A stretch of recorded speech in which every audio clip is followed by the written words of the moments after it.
Daghang netizens ang nahinganghan ni ining libod suroy nga nakuhaan og video nga nagkanta-kanta nga adunay maanindot kaayo nga tingog. Unsa kaha ang istorya ni ining? Atong sayran sa report ni Nico Sereno.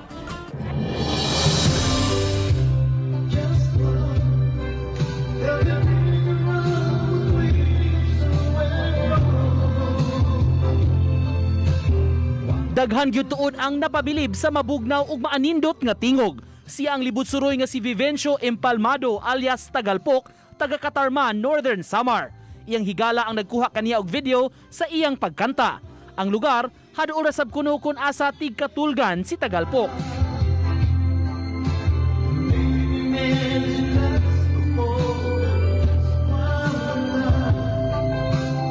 Sa pagpost sa social media, wa damha nga makadani kini og atensyon sa mga netizens. Tingin ko kasi nung kumanta siya, pick yan ng ano niya, parang siguro may mga gusto niyang sabihin. Kasi nung ni-interview ko siya, marami siyang gustong sabihin which he cannot speak it well. Parang hindi niyang lang malabas ba. Asoy sa journalist nga nakahinabi siya, dunay istorya sa iyang nadangatan nganong misangpot siya sa paglaroy-laroy sa dan.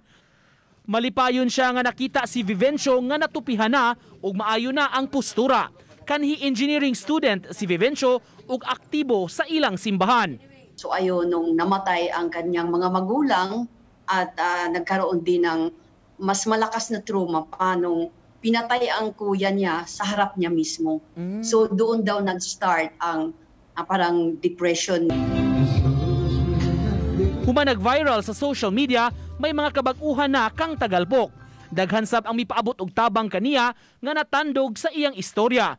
Matod ni Desakada, tinguha sab nila karon nga mapahiling siya sa espesyalista alang sa iyang hingpit nga kaayuhan. Uban ni Clans Gabutin ug Rod Prado, Nico Sereno, Balitang Bisdak.